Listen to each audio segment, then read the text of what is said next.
Hey, hello. How are you? My name is Enrique Palafox, and I'm here with Dacre Stoker. How are you, Dacre? Well, I'm much better than Lucy is. Let's put it that way. You know, my Definitely. news is good, but poor old Lucy, as they say, my news today is not so good. So Wow. yeah, things are getting pretty tense, pretty nervous around the Hillingham estate as Seward is called in to look after um, Lucy's mother and Lucy. So we begin to. This is a very revealing few chapters, isn't it? As now we're getting into the meat of this story. What's really happening? Enough dancing around. They're getting to the pulse of this thing. Okay, entonces, bienvenidos, semana 19 de nuestro relato en tiempo real. Estoy con Dacre Stoker. Estamos platicando de un poco de Lucy, bueno, porque esta semana pues lleva toda la atención y bueno, todos los procesos de Van Helsing y es lo que vamos a platicar el día de hoy. Entonces, pues Lucy, un personaje que está ahorita en apuros, entonces vamos a analizar lo que está sucediendo. Okay, Dacre, let's do this. So we see that Lucy is going downwards, and Seward is called in by Lucy's mother. Even though Lucy's mother is sick herself, she realizes she needs to help her daughter. That's the kind of person she is. She can think beyond herself. Mm-hmm. And so we last time we realized that Seward had to call in his friend Van Helsing to come in to help.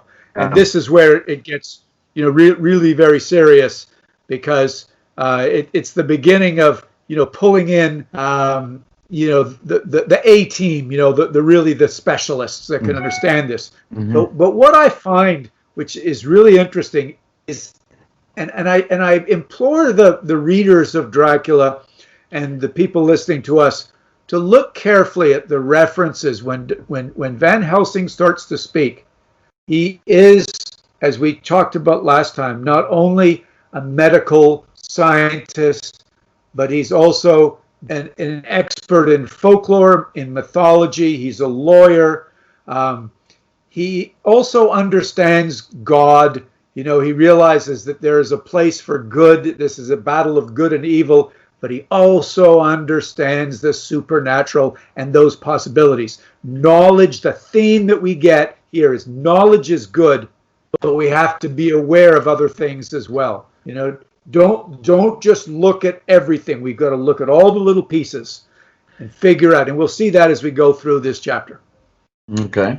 Vemos aquí ya a un Van Helsing trabajando en todo su esplendor, ¿no? Porque ahorita, como estaba comentando Dacre, no ve las cosas, ¿no? Desde un sentido general, sino que siendo él un abogado, pero siendo médico, pero siendo todo un experto, pero además sabe de lo sobrenatural, más sabe de folclore, bueno, pues tiende a analizar las cosas de manera muy puntual, muy segmentada, ¿no? Para poder precisamente analizarlo todo desde otro contexto. Acuérdense que aquí ya empieza una batalla intelectual, ¿no? Porque Van Helsing no nada más es un doctor de lo médico, no nada más fue a verla por la parte médica, sino también es la parte mental y bueno, pues lo que viene es lo sobrenatural. Okay. So you also have to realize that as we get to know John Seward better as a psychiatrist, as somebody dealing with mental patients, he also has been trained earlier by Van Helsing as a physical doctor as well. Mm-hmm. So he understands surgery and so on, because in those days, this is how people became psychiatrists, as they did their normal doctoring first. And it's sometimes they crossed over the two, like we'll see later on with Renfield, like Bram Stoker's brother did. They do operations on people who were insane or madmen. Yeah. So there's the brain trepitation and other things. Yeah. So at the very beginning, what I like about in this reading is Van Helsing says, "You deal with the madmen." Mm-hmm. All men are mad in some way or another, and inasmuch as you deal discreetly with madmen, so deal with God's madmen too, the rest of the world. So this whole idea, Enrique, that everybody's a little bit mad. It's hard to define who is not, but we've got a Renfield Do we have somebody else? Is Dracula being looked at as being a bit of a madman? Who knows? Or is he a physiological madman or a supernatural madman? A little of both. And this is what Van Helsing is trying to get across to Dr. Seward. We don't know what we're dealing with. Everybody's a little bit crazy. We have to use our knowledge, and we have to gather knowledge and keep it in its place, and slowly, incrementally, look at the little pieces to gather our opinion. Wow. Aquí hay una información muy importante acerca de lo que es la locura, ¿no? Porque, bueno, Van Helsing se cuestiona, ¿no? Bueno, que todo mundo estamos un poco locos, recuerden esa parte del texto, ¿no? Todo mundo somos un poco locos de una cierta medida, ¿no? Entonces, ¿qué tan locos son los locos de Dios, precisamente, ¿no? Que es con los que tiene que lidiar el doctor Seward, ¿no? Al final del día, porque Van Helsing otra vez regresa con esta tesis que le dice, bueno, aquí hay algo mucho más que lo físico, aquí hay algo mucho más que lo que estamos viendo. Entonces lo lleva a hacer estos análisis muy particionados para poder entrar a detalle, para poderle abrir la mente y que tenga esta apertura John Seward, ¿no? De poder ver el problema de una complejidad que es mucho más grande. So as we see Count Dracula and his servant or his slave, Renfield, referring to his master, in a strange kind of way, we're seeing the similar relationship with Van Helsing and Seward. In this chapter, Van Helsing says, you were a good student. You kept your copybook full. You were very good, you were good at this. Remember, my friend, that knowledge is stronger than memory, and we should not trust the weaker.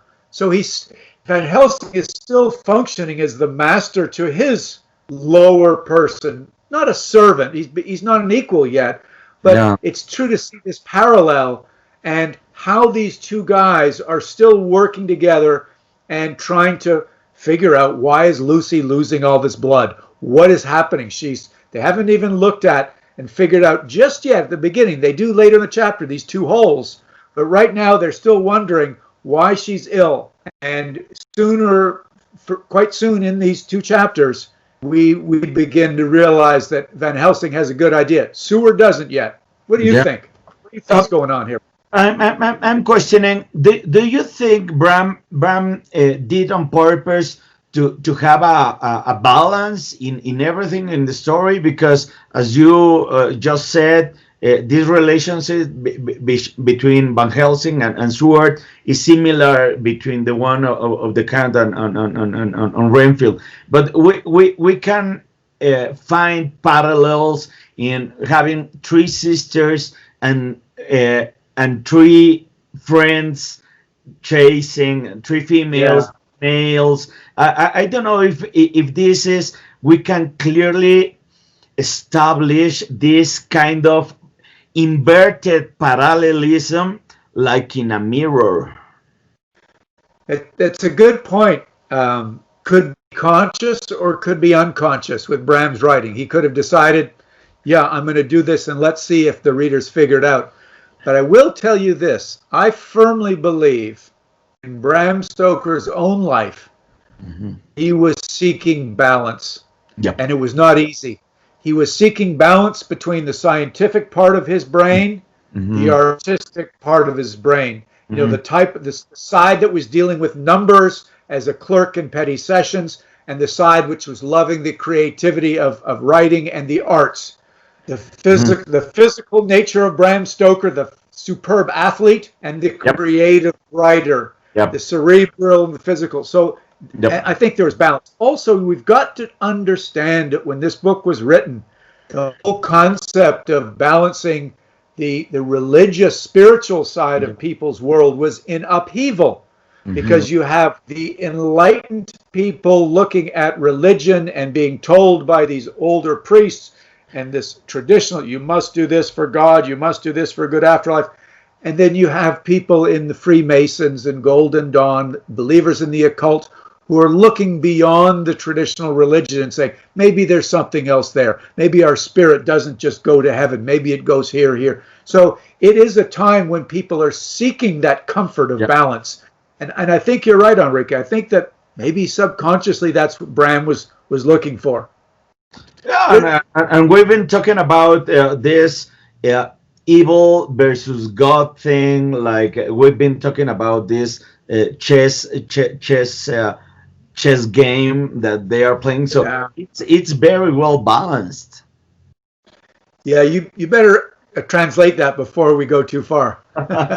Ok, aquí estamos hablando de algo muy interesante porque, bueno, Dacre primero nos está relatando de la relación entre Van Helsing y Seward, ¿no? Que establece que hay un paralelismo entre la relación que existe entre el conde Drácula y Renfield. Y entonces, bueno, por ahí empezamos a charlar acerca de que si fue un acto consciente de Bram el tener tantos paralelismos en la novela, porque ciertamente es una novela que está sumamente bien balanceada. Así como vemos esto que comenta ahorita Dacre, por el otro lado también vemos, ¿no? Que son, por ejemplo, las tres hermanas, ¿no? Malditas contra los tres amigos, ¿no? Que son hombres versus mujeres. En fin, esa serie de paralelismos. Entonces Dacre aquí apunta, muy importante, que bueno, la época tenía esas circunstancias, ¿no? Que se buscaba todo un balance entre el bien y el mal. Sin embargo, mucho más allá de eso, el propio Bram Stoker, como lo hemos visto una y otra vez en cada semana, ¿no? Se ve reflejada su vida aquí porque, bueno, él buscaba siempre un paralelismo y un balance. Recordemos que él no nada más se quedó con la parte científica, sino también fue masón y estuvo en la orden de la orden Golden Dawn, ¿no? Buscando mucho más allá de las simples explicaciones. Entonces, bueno, pues ese balance es muy probable que sea un acto por lo menos inconsciente, pero ahí está. Okay.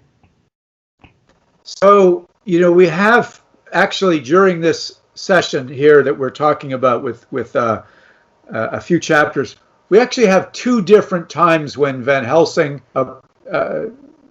approaches the body, Lucy, to figure out what to do.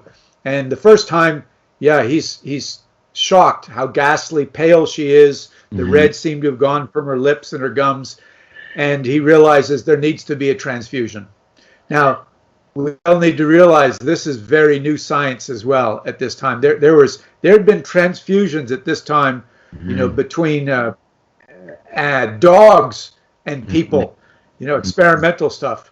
So this was fairly new at the time, and I don't know for sure if Thornley Stoker had actually done them, but he certainly knew about them because when he writes the notes in Bram's notes and explains about the different things, he knows all about the paraphernalia and how it's done.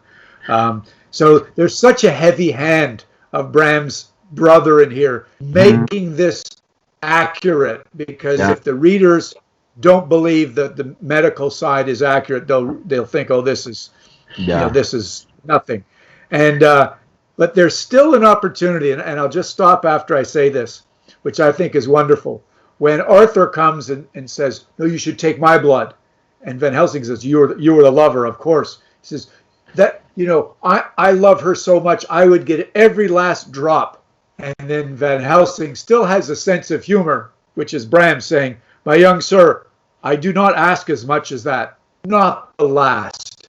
So he's saying, we won't take the last drop, we'll just take a lot of it.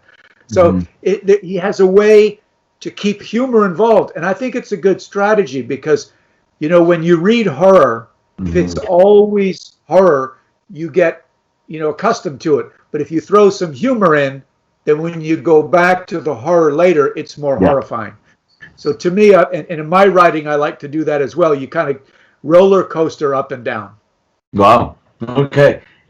Bueno, aquí estamos viendo la parte de las transfusiones, que otra vez recordemos que el hermano de Bram, bueno, pues un médico muy importante, seguramente él, pionero en estas investigaciones, fue el que le pasó los datos y los pormenores, porque es muy claro y muy detallado todos los procedimientos. Entonces es muy claro que Bram tuvo acceso a esa información. Sin embargo, bueno, pues era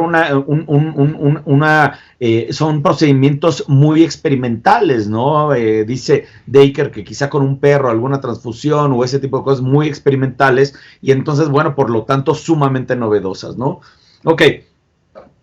So, one of the cool things that I saw in the typescript was Thornley Stoker explaining to his brother how the transfusion goes. And he said, normally you defibrinate the blood.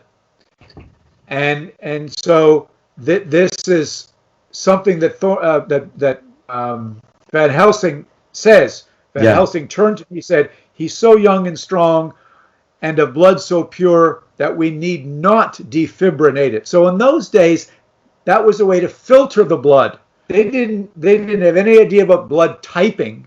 But it was simply the filtering they thought would be helpful, which really didn't matter, but it was a good effort. But that's the science at the time was saying that. And then after Arthur had given this blood, I love this because I really think this is similar to what happened to Bram. After Arthur had drained himself and given his blood to Lucy, it's now take down our brave young lover and give him of the port wine. So instead of water or juice, it's drink wine, alcohol, which is going to make you feel lightheaded and drunk, afterwards. But that's what they thought was the thing. That's what I thought happened to Bram Stoker when he was bloodlet. And they took blood from him, if he was. It's not sure, but I think it was a good chance that when the blood is taken out, even as a child, they give him some wine or port, which is alcohol, which again makes your head go woozy. And at this stage, once they get rid of Arthur to go and have his port and lie down, this is the most important part of this chapter. When Van Helsing says, Seward, what do you make of the marks? What do you mean, these marks? Well, you must remove this. So still the master is pointing to the student. These are details you've forgotten. You didn't look here. You should have looked at, what do you mean? You're examining the body. Now, in those days, the male didn't go and, have a completely naked female. That wasn't right. So you're restricted. But when they finally open up the black velvet and see, what do you make of this? The external jugular vein, there were 2 punctures, not large, but wholesome looking. No sign of disease. The edges were white and worn looking. So this now sets the tone. Seward now knows there's more than something rational going on. And Van Helsing says, I must go back to Amsterdam tonight. He's got a feeling, Enrique, that something is really wrong. And he doesn't have the answer here. He's got to go back to Van Helsing's got to go to Amsterdam and look at his books, which is definitely. Okay. Aquí, bueno, estamos viendo también el papel de Arthur, que es importantísimo en esta parte, ¿no? Porque, bueno, Dacre mencionaba, ¿no? Que él quería dar toda hasta la última gota de su sangre, ¿no? Y aquí con mucho humor Van Helsing, para compensar otra vez, le dice, no te vamos a quitar toda, pero sí bastante, ¿no? Para vete preparando. Entonces, bueno, finalmente viene esta transfusión que además está muy bien aclarado porque Dacre tuvo acceso, y acuérdense que está viendo el manuscrito original, ¿no? Entonces ahí vienen anotaciones del hermano Thornley que precisamente da las instrucciones de cómo se tenía que filtrar la sangre, porque en ese entonces no había la investigación que hay ahorita del tipo de sangres que se tenían que transfusionar. Entonces lo que se asumía es que se tenía que filtrar. Entonces si era joven, pues no se tenía que filtrar tanto, ¿no? Entonces por eso hay una referencia, ¿no? de la sangre joven de Arthur, que no tenía que ser tan filtrada, ¿no? Pero bueno, finalmente una vez que él hace la transfusión, es retirado, y aquí viene la parte fundamental de Van Helsing, ¿no? Donde saca todo el colmillo, siendo el maestro, ¿no? Le dice a Seward, oye, ¿qué conclusiones tienes de las dos puntuaciones, de los dos puntos, de los dos puntos en el cuello, ¿no? Entonces menciona Dacre que en ese entonces los médicos no tenían acceso a todo el cuerpo femenino por una cuestión de pudor, pero sí le pueden quitar el lazo negro, y se da cuenta Van Helsing de los 2 puntos y le dice, bueno, ¿qué piensas de esto? Cuando Seward no tenía ni idea, dice, ¿cómo? ¿Qué pienso de esto? ¿De qué? Pues como de qué. Seward está perdido, ¿no? En lo grande, cuando Van Helsing pues pone atención a los detalles. Okay. So Van Helsing goes back to Amsterdam, and Seward yet again is becoming the sort of the attempt of being the hero, because he says, I need to sit with her to make sure nothing happens. But yet again, once again, he gives more opioids, more drugs to Lucy so she sleeps. And just as a funny thing to think of, Enrique, I wanted to surprise you with this thought, that because you and I collaborate on a lot of things together. Yeah. Have you ever wondered if Lucy has been giving these opioids? What happens if Dracula comes into the window and sucks her blood? Does he get some of the opioids too? Does he get high from the morphine? That's why he keeps returning night after night. That's why he gets addicted. Yeah, I mean, it's an interesting concept. Now, obviously, we know that it goes through the body and it breaks down, but somebody maybe I've got to write this in a book sometime. If you want to get the vampire, you put the garlic or the morphine or something into the victim, and then Dracula will take it. But anyway, we digress. But seriously, we now have we now have Lucy seemingly sleeping, and she actually mentions, and once again, there's references here through bad dreams. I promise that if I see any evidence of bad dreams, I'll wake you at once, because we know that the bad dreams are a sign of being drawn away to something out of control. It could be the influence of Dracula, as you mentioned in I think 2 sessions ago, that the body being taken over, is sign of some sort of demon taking you over. Those are bad dreams. It gets inside you and you have no control. You can't stop that. And I said many times, I think Bram Stoker suffered from bad dreams himself as a young boy, from his illness and his being scared of being buried prematurely. So once again, we hear the bad dreams.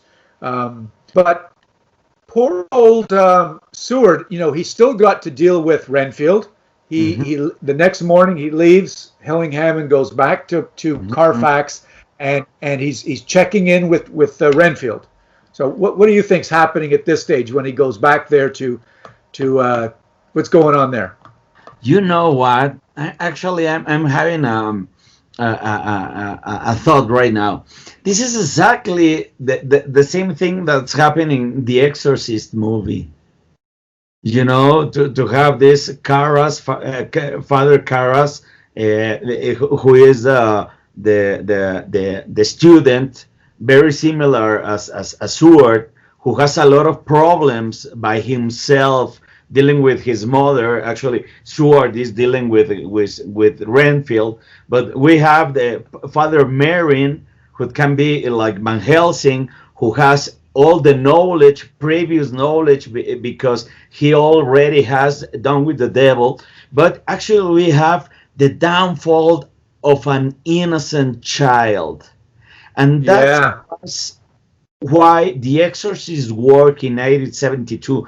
And actually, Bram Stoker was ahead almost 100 years ago, because I'm seeing exactly the same, because Lucy is going downfall to being embraced by the evil, by being like possessed.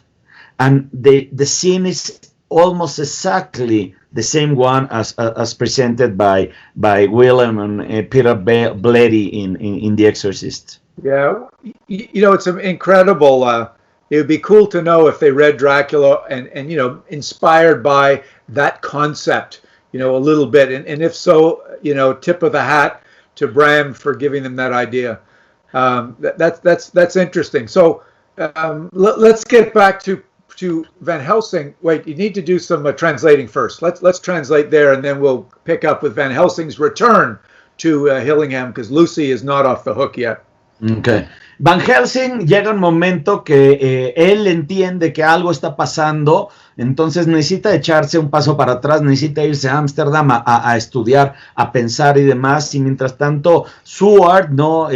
Bueno, que se quiere ser el héroe, ¿no? En este caso, la vuelve a llenar de opio, ¿no? De opioides. Entonces aquí viene el comentario de Dacre, bueno, ¿qué pasa si la sangre de Lucy está llena de opio? Pues quizá el mismo conde pues, llevaba esa sangre con opio, y por eso hacíamos la broma, que a lo mejor por eso regresaba una y otra vez. Pero bueno, regresando al punto original, Seward lo que tiene también son sus propios problemas, ¿no? Entonces, aparte de dejarla drogada, literal, porque era lo que le pasaba a Bram, es muy probablemente en su infancia, recordemos que él tenía esas pesadillas, entonces también le daban opio, pues es probable que le hayan dado opio, no está confirmado, pero bueno, por ahí podría ir la cosa. Entonces eso se ve reflejado en la novela, pero Seward tiene que regresar a ver a Renfield, y entonces aquí estamos platicando Dacre y yo de que hay un paralelismo impresionante con la novela del exorcista de William Peter Blatty, donde se presentan exactamente los mismos personajes, ¿no? Pasando por las mismas circunstancias,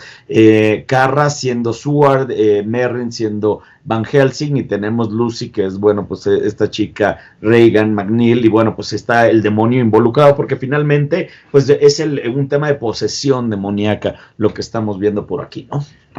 Okay. So the second time Van Helsing comes to Hillingham, he's returned obviously with his knowledge now. He hasn't shared it yet. And he goes into the room in the morning to open the window, let some light in. And he immediately, Gott in Himmel, God in heaven. He's mad. He stamps his foot. He realizes, we don't yet, that the window had been opened, that his orders to keep her safe broken. So he now is putting two and two together.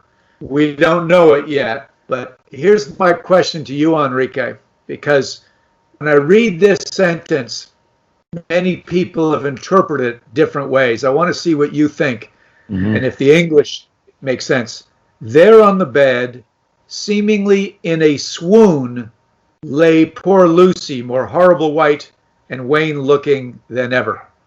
Now, seemingly in a swoon is, I think, Bram's way of saying she hasn't just fainted, but this is the first time in the story that we equate a term like swoon is normally some sort of, sexual gratification that she has had. And Bram has he's described it as that. So there was obviously a blood exchange with Count Dracula. He gets in the window. We don't know it yet, but that's what we find out later.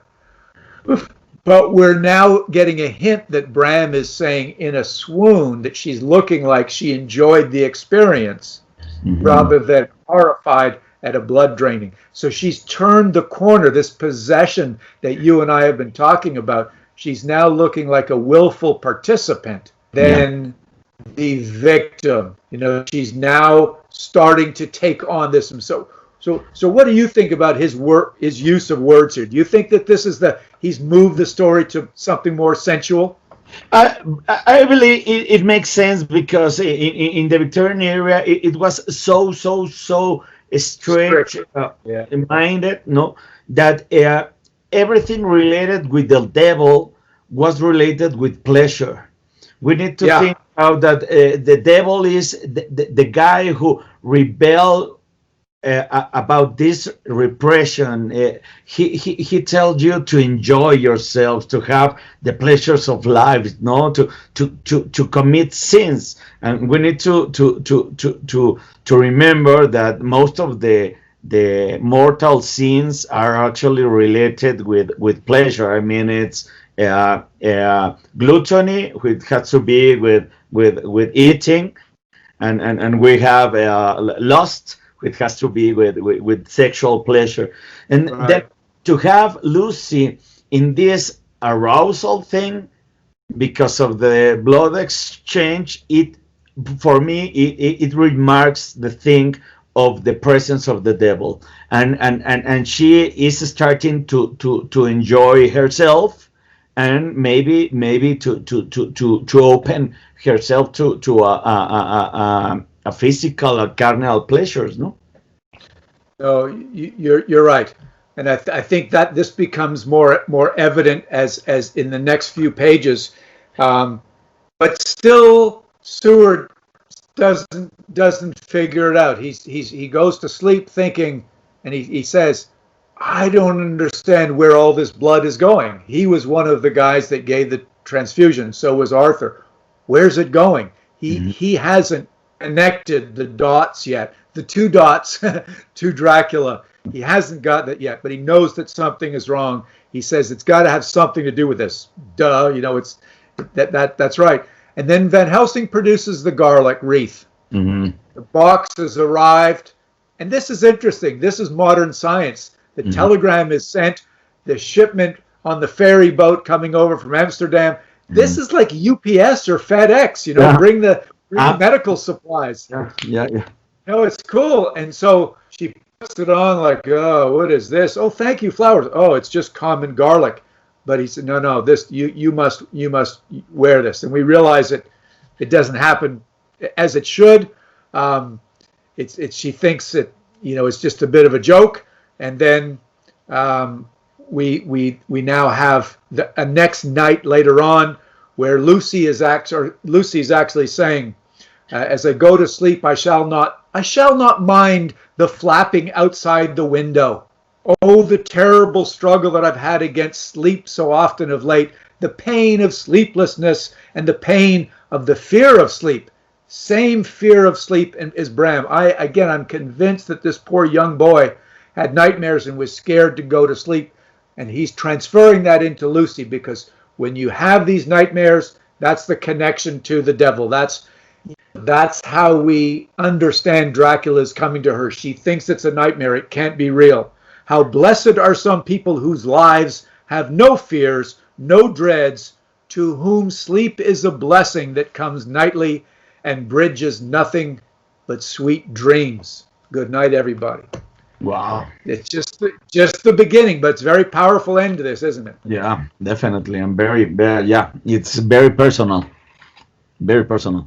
Ok, aquí vemos la presencia del diablo por todos lados, ¿no? Primero que nada, Dacre comenta que la parte donde Bram se describe mucho cuando llegan a ver a Lucy y la ven un poco extasiada de placer, ¿no? Cuando ha sido drenada de la sangre. Y entonces, bueno, un poco la conexión que yo establezco en ese sentido es que en la época victoriana, que era demasiado rígida en su pensamiento, ¿no? Demasiado puritano, no todo lo relacionado con el diablo tenía que ver con el placer. Entonces, quizá por ahí es que estamos viendo que Lucy está teniendo esta transformación hacia el mal, pero además lo está gozando, lo está empezando ya a gozar porque esta relación con el diablo. Entonces, bueno, por el otro lado estamos viendo ya el papel de Van Helsing ya llevándolo a otros lados, ¿no? Ya llevándolos a, no nada más es la cuestión médica, aquí está sucediendo algo mucho más importante, ¿no? Y entonces, bueno, pues hay que empezar a analizarlo desde otros puntos de vista, hay que empezarlo a ver el problema, ¿no? Desde fuera de la caja, ¿no? Como dice, y bueno, es interesante lo que dice Dacre, ¿no? Que en ese entonces llegan las guirnaldas de ajo, ¿no? Que ese es precisamente el conocimiento de Van Helsing puesto al servicio de lo que está sucediendo. Entonces hace un paralelismo con la sociedad actual donde, bueno, te llegan los paquetes, ¿no? Sin ningún problema a tu casa. Ahí llegan precisamente los ajos y demás, y Lucy dice, oye, ¿qué es esto? No, pues esto es ajo, ¿no? Como que con decepción le dice, sí, pero este es algo que vas a tener que utilizar porque es algo que te puede salvar la vida. Entonces, mientras que Seward no tiene ni idea qué es lo que está pasando, ¿no? Y a dónde se está yendo toda la sangre, Van Helsing claramente lo tiene, ¿no? Porque, bueno, ya reconoce las señales, reconoce los dos puntos, ¿no? De acá, reconoce las ventanas abiertas y una serie de situaciones que ya empieza a actuar, ¿no? De manera congruente. Ok. So finally, again, I'm going to ask you for your opinion of this too. But we end with her saying, I never liked garlic before, but tonight it's delightful. There is peace in its smell. So in Bram's research, we haven't found exactly where he obtained the concept of garlic as a deterrent to vampirism. But what I have read, and I don't know where Bram got it, was that way back in Egyptian times even, garlic was consumed to help cleanse the inside of the body and to clean the blood. So at some time, and maybe you have a better answer, I don't know, maybe it went from being something good on the inside to then, oh, if it cleans the blood in you, maybe it'll protect the blood if it's outside you. I'm not sure. Maybe some of our listeners know the answer. Maybe you know the answer. Where did it actually originate as a repellent for blood takers? That is a super interesting question. I never read about that tradition. I have read about folklore, about some of the books that Bram consult, and I never came with the answer. It made me. Maybe we should look into that and have an answer for next week.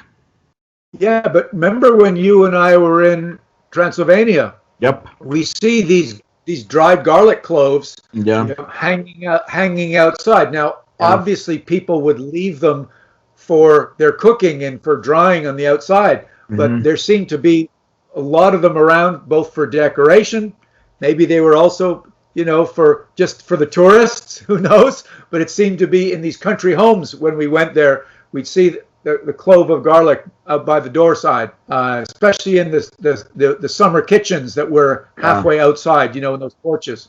Yeah, but it's so how it became to be related to as a protection, and if Bram made that connection. Yeah. Or if he took it from oral tradition or something. So we'll see. Look, we'll see if the garlic works this week for Lucy. We'll try to get some answers for you guys next week. So thank you all very much. Okay. Aquí estamos platicándonos un poquito de dónde sale la idea del ajo, ¿no? Porque Dacre, que evidentemente ha viajado muchísimo a Transilvania y demás, ya ha investigado mucho, no tiene la respuesta clara y me pregunta a mí a ver si yo sabía algo acerca de si el ajo tenía alguna relación con alguna tradición folclórica y demás. La realidad es que yo tampoco tengo idea. Ojalá que alguno de ustedes tenga idea por ahí. Si saben, bueno, contéstenos. Pero bueno, de todas maneras, nosotros nos quedamos con la tarea de empezar a investigar por dónde pudo haber sacado esta idea, ¿no? De que el ajo, bueno, que tradicionalmente te limpiaba el interior, ¿no? Cómo está relacionado con repeler al diablo. Entonces, bueno, hasta aquí llegamos en esta semana. Muchísimas gracias. Gracias por estar con nosotros. Nos vemos la siguiente. Okay. Thank you, Dacre. Be safe. Bye-bye.